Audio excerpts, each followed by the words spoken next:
So suppose you survive these developmental stages and you're now an adult, and you're not out of the woods yet. There are all sorts of challenges and problems you're faced with.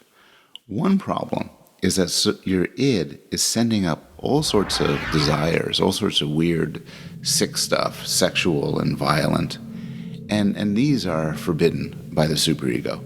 It's not merely that you can't act upon them, it's that you shouldn't be thinking them. And so they get pushed down or repressed. And you could even imagine a sort of a metaphor of you pushing down something. Like, some water is spraying out from leaks on the floor and you're jamming towels over it, or something like that. And some of this repressed stuff, as in my fine metaphor, spills out. You can't contain everything. And for Freud, it spills out in jokes and slips of the tongue and in dreams. But also, for Freud, there are other ways to cope with these desires. There's other ways to repress them. And these are what Freud described as defense mechanisms. They defend the ego from this terrible stuff that's coming out from the id. And some of these you may be familiar with. We tend to use them in everyday language. Another example of Freud's influence. There's displacement, where you redirect shameful thoughts to more appropriate targets. You can imagine a boy who hates his father. And that's really unacceptable. You shouldn't hate your father. So instead, he bullies another kid or kicks the dog. He turns his anger and his hatred towards his father to a more appropriate and more acceptable target.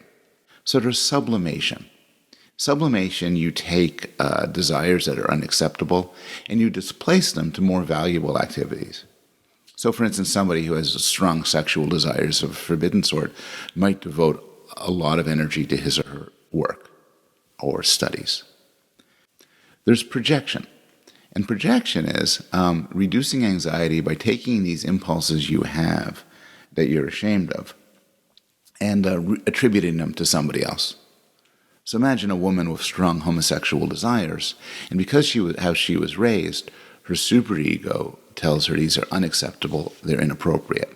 So she becomes unconscious of them, but she comes to believe that other women are sexually drawn to her.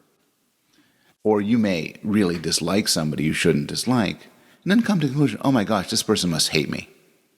Because your own shameful feelings are unacceptable, you project them onto somebody else.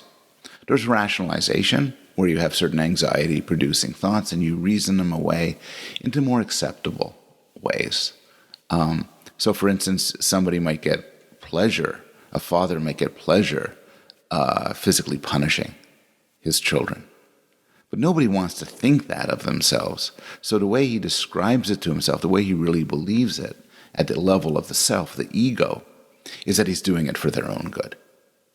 And, in general, a lot of the bad things we do, we rationalize. There's regression.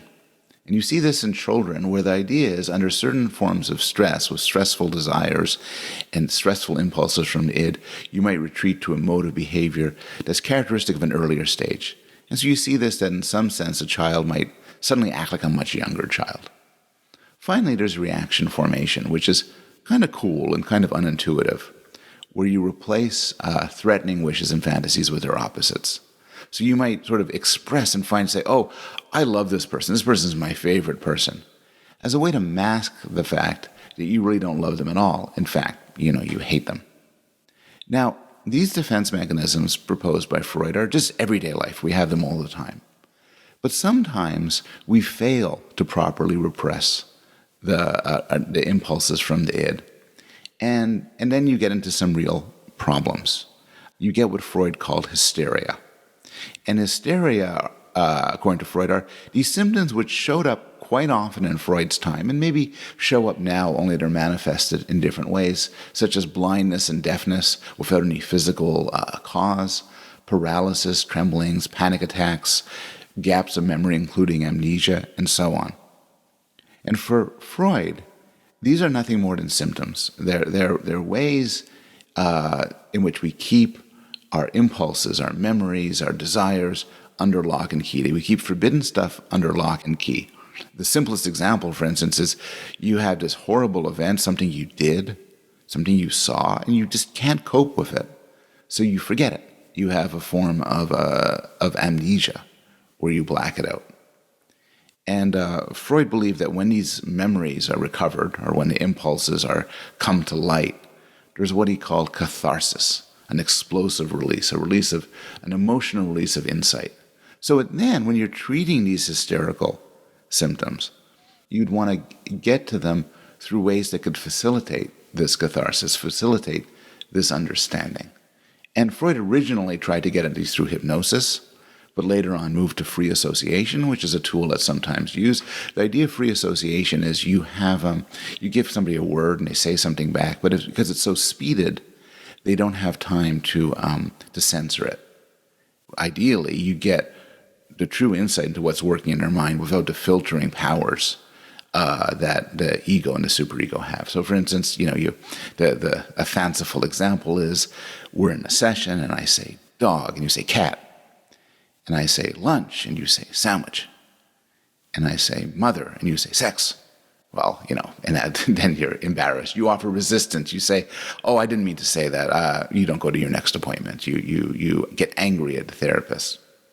And this is part of the dance of psychoanalysis. And Freud used these methods and many others to explore inner conflicts and what goes on in psychoanalysis and its success at treating people is a topic that we're going to get to at the very end of this course.